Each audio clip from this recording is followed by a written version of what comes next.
Assalamualaikum warahmatullahi wabarakatuh. Kami dari kelompok 2 ingin mempresentasikan tentang hasil diskusi kami yang berjudul Hakikat Fungsi Nilai Moral dan Hukum dalam upaya mendapatkan keadilan, ketertiban, dan kesejahteraan masyarakat. Anggota kelompok kami yaitu saya sendiri, Sinta Fariska, dan teman saya Anissa Noverensa dan Ajeng Ira Permatasari.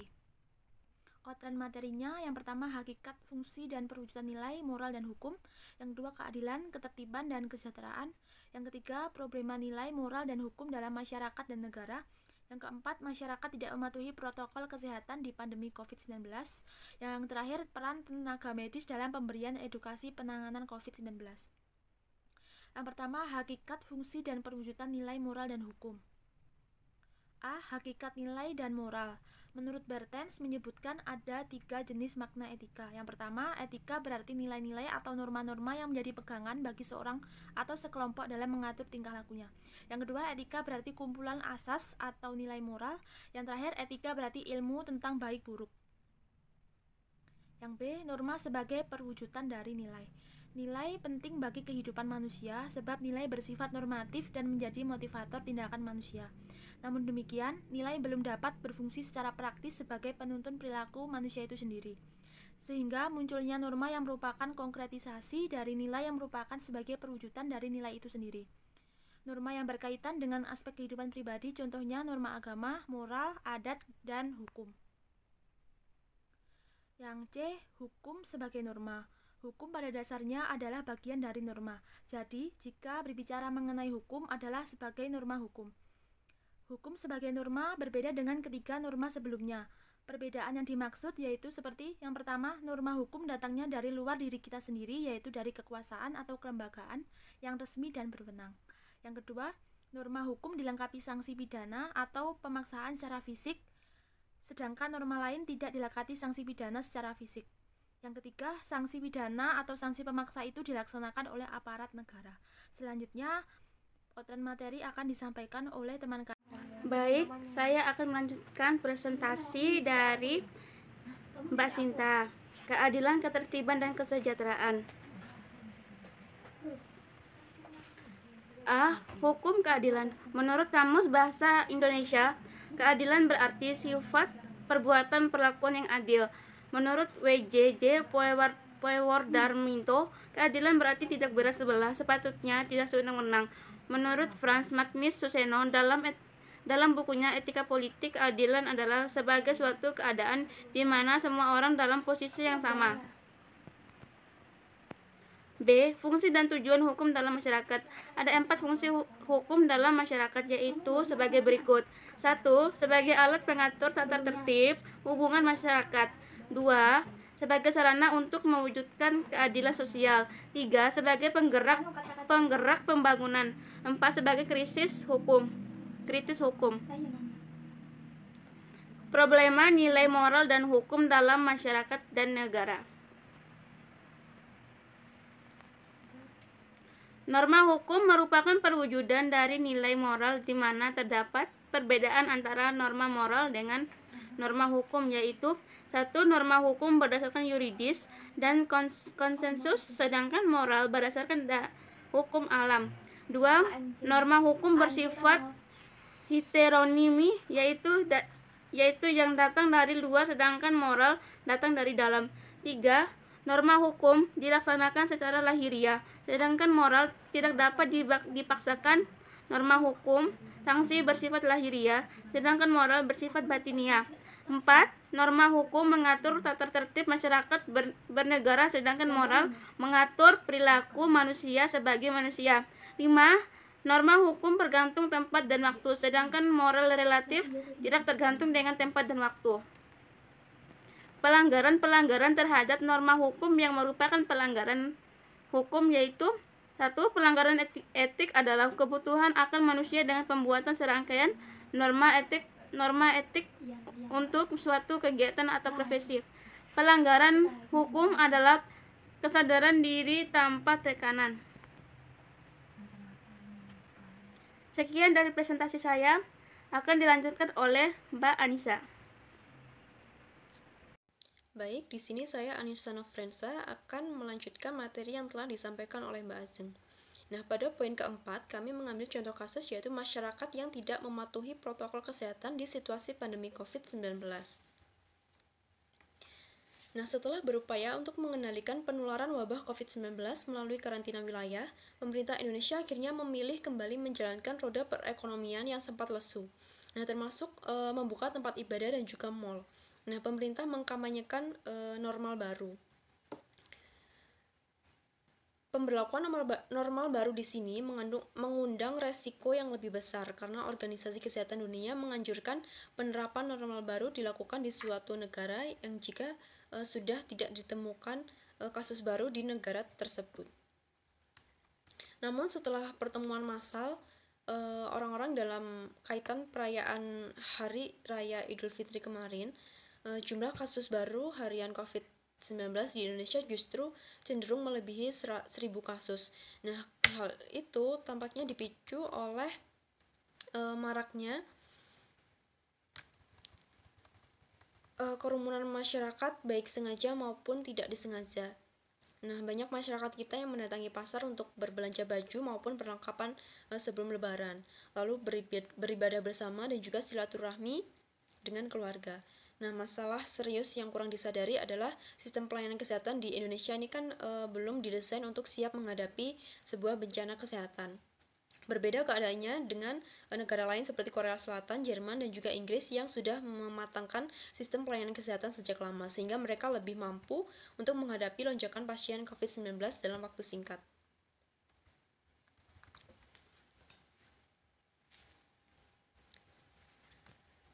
Lalu untuk solusi permasalahannya, yaitu kan sebenarnya di Indonesia ini kan memiliki hampir 10.000 puskesmas, namun sekitar 30% di antaranya berada di Pulau Jawa.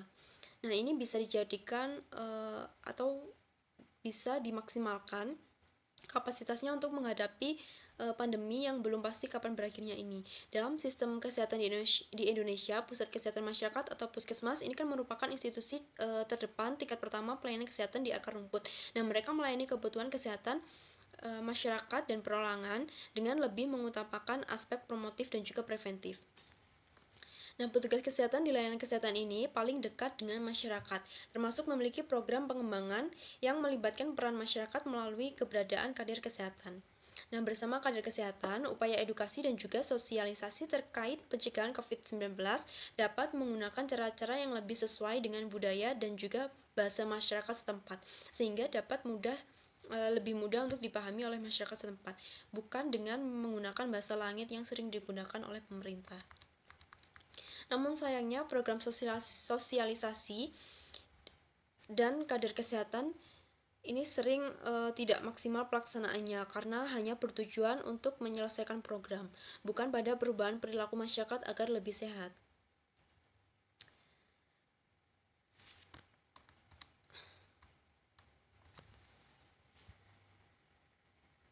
Selanjutnya yaitu poin kelima, peran tenaga medis dalam pemberian edukasi COVID-19. Nah, di pandemi COVID-19 ini, tenaga kesehatan mempunyai peran yang sangat penting, mulai dari promotif, preventif, kuratif, sampai rehabilitatif. Nah, di sisi promotif, peran tenaga kesehatan yaitu melakukan berbagai pendekatan ke masyarakat agar masyarakat mengerti tanda, gejala, serta bahaya dari COVID-19. Di sisi preventif yaitu men-screening COVID-19 di wilayah kerjanya dengan bekerjasama dengan dokter praktik, klinik, maupun BPM. Nah, mereka juga perlu memantau orang-orang tanpa gejala, orang dalam pemantauan, ataupun pasien dalam pengawasan dengan gejala ringan. Lalu peran tenaga kesehatan di sisi kuratif yaitu mengobati pasien OTG, ODP, dan juga PDP dengan gejala ringan, sehingga mereka dapat sembuh tanpa harus ke rumah sakit. Lalu di sisi rehabilitatif yaitu peran tenaga kesehatan yaitu memberikan konseling ke keluarga dan juga lingkungan di dekat penderita COVID agar tidak mengucilkan pasien yang terdiagnosa COVID-19.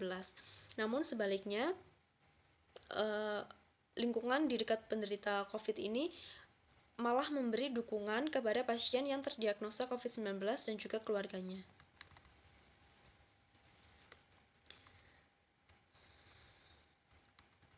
Namun, selain itu terdapat juga fasilitas kesehatan yang seperti klinik, bidan praktek setempat ini meskipun lebih fokus pada pengobatan, tenaga kesehatan dapat berkoordinasi dengan vaskes lainnya untuk memberikan edukasi pada masyarakat terkait protokol kesehatan pada masa normal baru COVID-19 ini. Jika sebuah puskesmas menjalankan upaya promotif dan preventif dengan menyesuaikan pada budaya yang dimiliki masyarakat setempat, lalu tenaga kesehatan akan memiliki ikatan yang kuat dengan masyarakat dan mampu memobilisasi masyarakat untuk menerapkan perilaku yang sehat. Nah, bukan hanya peran petugas kesehatan saja, namun sesungguhnya garda terdepan upaya meningkatkan kesehatan secara umum tidak hanya dalam konteks mengendalikan COVID-19, namun juga terletak pada pundak masyarakat. Nah, pendekatan yang tepat pada masyarakat sebagai garda terdepan pencegahan COVID-19 sangat penting, mengingat sistem pelayanan kesehatan Indonesia masih belum mampu menampung pasien yang terus meningkat, baik karena COVID-19 sendiri maupun akibat penyakit lainnya. Nah, karena itu pencegahan penularan di tingkat masyarakat sangat penting untuk mengurangi beban pengobatan di rumah sakit. Meski mengubah perilaku masyarakat bukan perkara mudah, lalu pada masa pandemi ini dan ke depan, tenaga kesehatan dapat bekerja sama dengan klinik, bidan, maupun dokter praktik di wilayah kerjanya untuk menghimpun kekuatan mewujudkan perilaku kesehatan di masyarakat. Nah, dari itu kami mengelompokkan strategi pemberian edukasi menjadi dua, yaitu pemberian edukasi di pedesaan dan juga di perkotaan. Yang pertama yaitu pemberian edukasi di daerah pedesaan. Di masa pandemi COVID-19 ini, pemerintah kembali menggaungkan kampanye PHBS pada masyarakat agar diharapkan untuk memutus mata rantai penyebaran virus.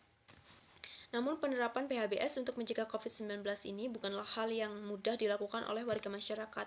Pemerintah pun menghimbau para tokoh masyarakat baik formal maupun informal di setiap wilayah untuk berperan aktif dalam mengkampanyekan PHBS pada warga masyarakat untuk mencegah penyebaran COVID-19 dan juga berperan dalam upaya penanggulangan dampak pandemi.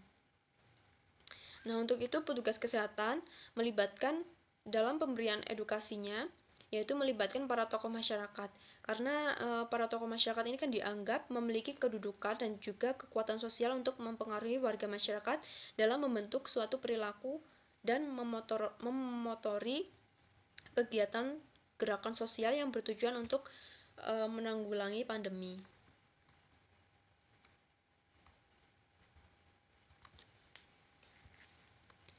Baik, yang kedua yaitu pemberian edukasi di daerah perkotaan. Pemberian edukasi di daerah perkotaan ini yaitu strateginya untuk tenaga kesehatan yaitu dengan menggunakan promosi kesehatan melalui program Balai Edukasi Corona. Nah, ini berbasis media komunikasi yang bisa menjadi salah satu program alternatif untuk mengedukasi masyarakat sebagai upaya pencegahan penyebaran COVID-19. Program ini menggunakan kuesioner dari buku panduan Balai Edukasi COVID-19 untuk menilai efektivitas program dan menggunakan video animasi dan juga poster sebagai media edukasinya. Adapun hasil yang didapat setelah dilaksanakannya program Balai Edukasi Corona yaitu diharapkan yaitu terdapat perubahan perilaku yang positif dan juga peningkatan pengetahuan yang signifikan pada partisipan dalam upaya pencegahan penyebaran COVID-19.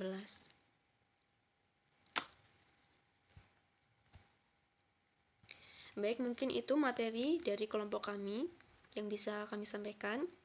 Kurang lebihnya kami mohon maaf. Sekian, terima kasih. Wassalamualaikum warahmatullahi wabarakatuh.